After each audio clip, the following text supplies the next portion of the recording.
make sure that the mic is right up close to you. Don't put your face in front of the microphone. Just move your chair a little bit closer in. A little bit closer. Okay, I move this up a little bit. Okay, that looks good. Yeah, so just speak into the microphone when you're gonna speak. Oh. Like this. Speaking. Are you guys hearing me okay? Do you hear me We started okay the interview already. if I talk like this? Hello, Martin, and welcome to Interview Time. Hello, Thorsten. So I wanted to give a shout out first to the Cooking Club. The Cooking Club is the new club here in town. Cooking Club will present you with everything you wish and desire when it comes to cutlery and your cooking needs, your kitchen needs. So here at the Interview Time Studios and Co. Corporation, we rolled out the red carpet for you, Mr. Martin. What do you have to bring to this interview today? Whatever you want me to bring. I have all kinds of thoughts and all kinds of knowledge. That was an even more open-ended question than I was expecting from you today, Thorsten. What characteristics do you bring? Characteristics? Yeah, do you bring the ability to talk. Do you bring anything else? A wide range of life experiences, many of which I love to share with people. Did you bring a gift? I did not bring a gift.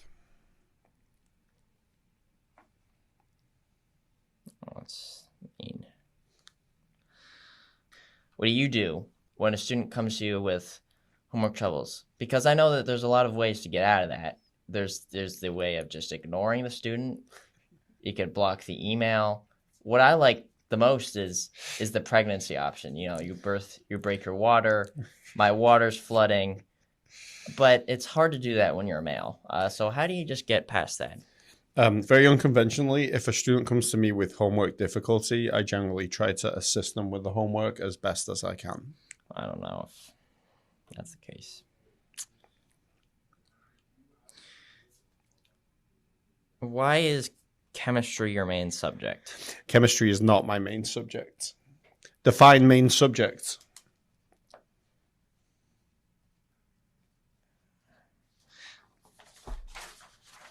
Like, I would say that physics is my main subject. Okay, shut up. Have you met Big Al? I have not met Big Al.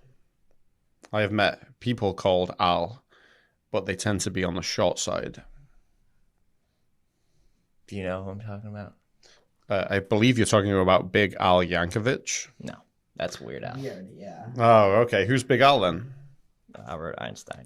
Oh, then yes, I have not met him. Those who know primarily due to our lives not those overlapping. Those who know him personally too much. Those who know him personally just call him Al. Really. Mm-hmm. Some people call him Alba without the last part. Of course, you can always just call him Big Al. And so why haven't you met him? As I was explaining, our lives, the period of time in history when we were both alive, did not overlap. Well, he died before I was born. Well, that's too bad, because I'm sure he could give you a lot of good tips on your class. Yep, I'm sure. It is a shame that I have not had a lesson observation and feedback from Albert Einstein. All right, so we're gonna get a little bit more personal here in the interview. We're gonna take more of the more personal route. So basically, one time we were out. I was out getting lunch, and I saw you outside. Yep. Out on the street. What were you doing? If I was out on the street, I would imagine that I was walking from one place to another place, be that from school to a place to get lunch or whatever, or vice versa. Okay, yeah. I was coming back from a place, having gotten lunch, coming back of course to you were. Fusion campus. Of course you were. Because honestly, you know what seeing a teacher outside of school even means? Do you know what it has as an effect on a student? I would think very little, but please do share. You wouldn't know what effect it has. Imagine back in the day, Miss Hanson, back in middle school, you saw her out in the street. What would you do? I didn't actually go to middle school. You would probably have a lot of flashbacks. You would have flashbacks of school, and that's what happens. That's where what I happens. come from in England, And so we don't have middle schools. And so I remember these things. And honestly, I don't forget easily. I don't. And so I would be warned if I were you. I don't remember seeing a teacher, out there in the wild. Not cool. When I was a student myself. I don't recall it ever happening. This speaks deeply to me. It does.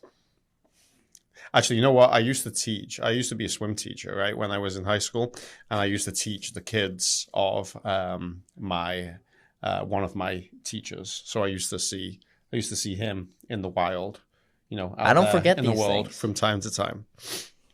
I'm sure you will survive, Thorsten. And so one day, Mm-hmm. okay, so we're going to be in the middle of an argument, right? Physics argument, right? Yeah, mm-hmm. Physics argument. I'm going to bring this up. I'm going to bring it up again. And you know what? You're going to lose. You're going to lose the argument because okay. I'm going to bring it up. Okay, so just remember that. Don't even. I'm done. Mm-hmm. Why is that everywhere on the scripts? Just all of that. It's just God, Jesus Christ. Who wrote the script? So do students ever get in your do students ever get mixed up with your class? Do students ever mix up physical education and physics, and they come to your class and they're like, "Oh, this is my gym teacher"? No. Because the both names begin with the fizz. Yes, I understood the connection, but that has not happened.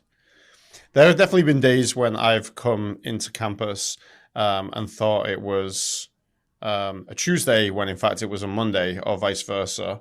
Especially after a public holiday, there's a risk of that happening, and I've been ready to teach the wrong student. That's happened before.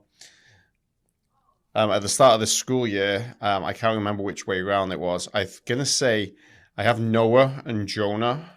I had Noah and Jonah in back-to-back classes.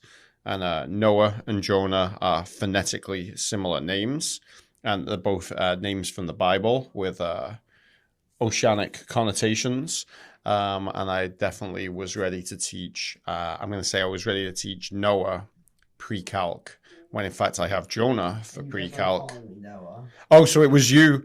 It was in fact Jonah that I would.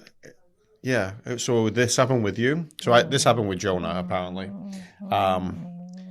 In our first class, I was ready to teach Noah and was talking to Jonah about bio, and Jonah was there ready for his first pre-calculus class.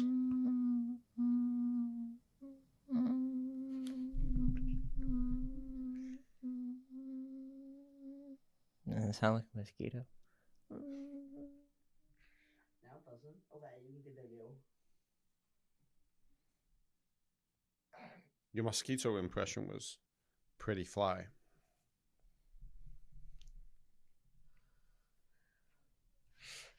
You done? Thank you for coming on to Interview Time. It was a pleasure having you.